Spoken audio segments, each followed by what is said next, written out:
বাড়িতে মিষ্টি দই বানাতে পারছেন না, তাহলে এই সহজ পদ্ধতিতে বাড়িতে একবার মিষ্টি দই বানিয়ে দেখুন। কত সুন্দর দইটা বসেছে, একবার বানিয়ে খেলে বারে বারে খাওয়ার ইচ্ছাই বেড়ে যাবে। নমস্কার বন্ধুরা, মালবিকা কিচেন উইথ ভিলেজ ফুডে আপনাদের সবাইকে স্বাগত জানাই। আজ আমি আপনাদের সঙ্গে শেয়ার করব দোকানের মতো পারফেক্ট কিভাবে বাড়িতে মিষ্টি দই বানিয়ে নিতে পারবেন। একদমই সহজভাবেই দেখাবো।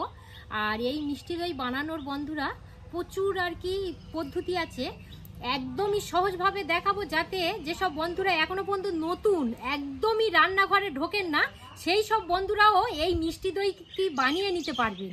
চলুন এবার রান্নাঘরে চলে যান। উনানের মধ্যে একটা কড়া বসিয়ে দেব। কড়াটা যতক্ষণ না পর্যন্ত গরম হচ্ছে একটু অপেক্ষা করুন। এখানে আমি 700 গ্রাম গাই দুধ নিয়েছি, গরম করার মধ্যে দিয়ে দেব। আপনারা এই দইটা বানাতে গেলে গুঁড়ো দুধ দিয়ে বানাতে পারেন বা বাজারের প্যাকেট দুধ দিয়েও বানাতে পারেন। এবারে যেটা করতে হবে, দুধটাকে ভালো করে জাল করে ফুটিয়ে নিতে হবে।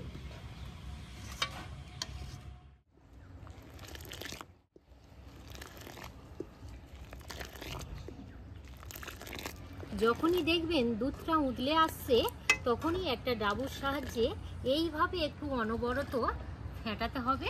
তো কিসের জন্য ফেটাবো সেটা আমি একটু পরেই বলছি। আমি ছোট্ট ছোট্ট টিপস আপনাদের সঙ্গে শেয়ার করব, তো ওই জন্যই বলছি আপনারা কিন্তু কেউ ভিডিওটা স্কিপ করে দেখবেন না, তাহলে একটু বোঝার অসুবিধা হবে। এবার বলে রাখি, কেন দুধ উতলে যাওয়ার পরে এইভাবে ফেটাতে হবে। দই বানাতে গেলে কোনোভাবে যেন দুধের মধ্যে সর না পড়ে। যদি সর পড়ে তাহলে কিন্তু দইয়ের শেপটা একদমই আসবে না। এখানে আমি 700 গ্রাম দুধ নিয়েছিলাম, এমনভাবেই জাল করব তাতে 500 গ্রাম দুধে পরিণত হয়। এইভাবেই আমার জাল করে নিতে হবে। কিছুক্ষণ জাল করে নিয়েছি, এবার আমি চিনিটা দিয়ে দেব এখানে 6 থেকে 7 চামচ। আপনারা মিষ্টির পরিমাণটা আপনাদের পছন্দ মতো দিয়ে দেবেন। চিনিটা দেবার পর দেখবেন দুধটা একটু পাতলা হয়ে যাবে। আরও কিছুক্ষণ জাল করে নিলে দেখবেন দুধটা খুব সুন্দরভাবে গাঢ় পরিণত হয়ে গেছে। এখান থেকে 2 ডাবু দুধ আমি তুলে একটা পাত্রের মধ্যে রেখে দেব। তো কিসের জন্য তুলছি একটু পরেই আপনারা বুঝতে পারবেন। দুধটা অনেকটাই কমে গেছে, তো এই সময়ে একটা হাতের কাজ সেরে নেব। এখানে আমি দইয়ের বীজ নিয়েছি। তো আপনারা যখনই দইটা বাড়িতে পাতবেন, একটু ভালো কোয়ালিটির টক দইটা নেওয়ার চেষ্টা করবেন, এইরকমই খুঁড়ির। আর প্যাকেটের মধ্যে যে টক দই থাকে, অনেক সময় দেখবেন দইটা জল কেটে যায়, তো একটু ভালো দই নেওয়ার চেষ্টা করবেন। এখান থেকে আমি 2 চামচ টক দই নিয়ে এইভাবে ছাঁকুনির মধ্যে দিয়ে দেব। আপনারা কিন্তু এক্ষেত্রে মিষ্টি দইও ব্যবহার করতে পারেন। এক্সট্রা যে জল আছে খুব সুন্দরভাবে ছাঁকুনি থেকে ঝরে যাবে। দুধটা প্রায় অনেকক্ষণ ধরেই জাল করে নিয়েছি, আপনারা দেখেই বুঝতে পারবেন। এই দেখুন, এতটা দুধ ছিল, জাল করে কিন্তু আমি অনেকটাই কমিয়ে নিয়েছি। এবার বলে রাখি বন্ধুরা, আপনারা যদি টক দই বা মিষ্টি দই বানাতে চান সাদা কালারে, তাহলে কিন্তু আর কোনো কালার তৈরি করার কোনো দরকার নেই। আমি যেহেতু মিষ্টি দইটা একটু আমি লালি ভাব করব, যেমন দোকানের মিষ্টি দই হয়, তো সেই জন্যই এবার আমি চিনির ক্যারামেল বানিয়ে নেব। উনানের মধ্যে আর একটা কড়া বসিয়ে দিয়ে কড়াটা একদম গরম করে নেব। গরম করার মধ্যে 4 চামচ চিনি দিয়ে দেব।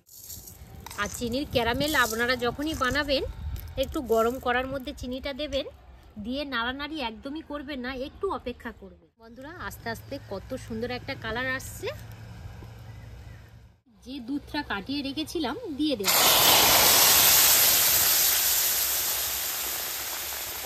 এইভাবে একটু নেড়ে নেব।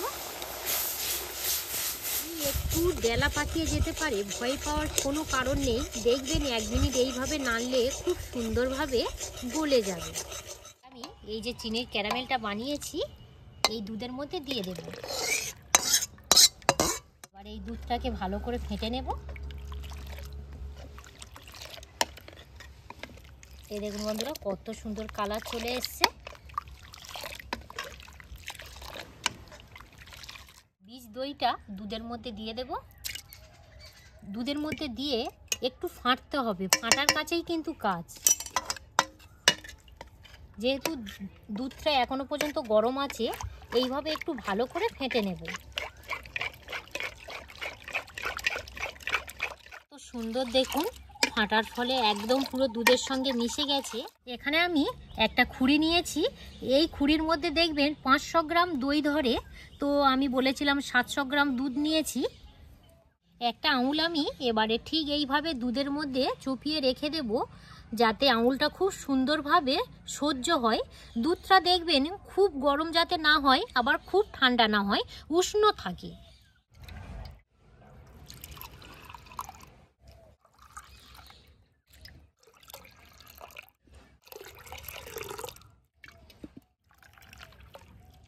ভুল হয়ে গেল বন্ধুরা, এখানে দই বীজটা কিছুটা রেখে দিয়েছিলাম যে খুঁড়ির গায়ে ভালো করে মাখিয়ে নেব।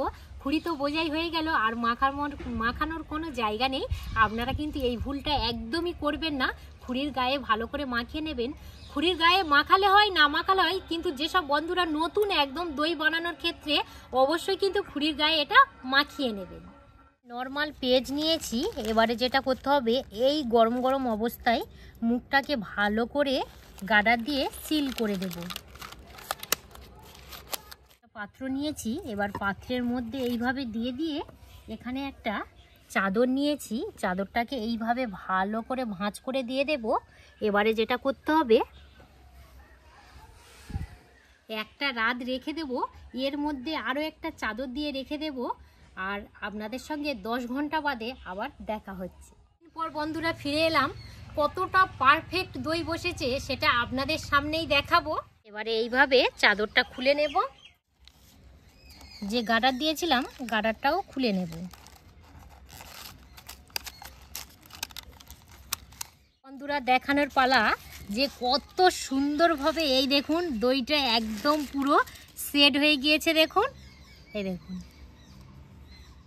আর অপেক্ষা করে থাকতেই পাচ্ছি না, কত সুন্দরভাবে সেট হয়েছে। শুধু দেখুন, একটা রাত একটু হাতে সময় রেখে রাখবেন।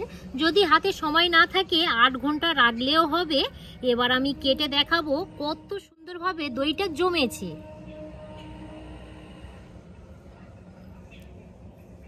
এই দেখুন বন্ধুরা, কত সুন্দরভাবে দইটা জমেছে।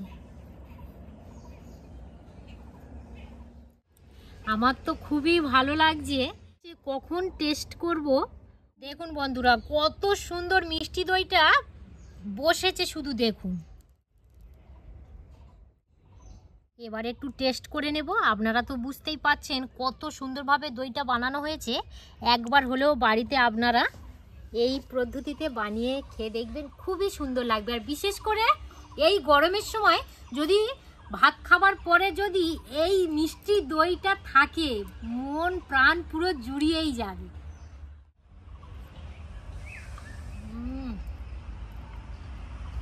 যদি আপনাদের একটু দইটা ঠান্ডা ঠান্ডা খেতে যদি ইচ্ছা হয়, তাহলে আধ ঘন্টার মতো ফ্রিজের মধ্যে রেখে দিয়ে তারপরে খাবেন, আরও খুব সুন্দর লাগে। গরমের সময় বন্ধুরা একবার বাড়িতে এই মিষ্টি দইটি বানিয়ে দেখবেন, অসম্ভব মজার লাগে খেতে। আর একবার বানিয়ে খেলে দেখবেন বারে বারে বানানোর ইচ্ছাটাই বেড়ে যাবে।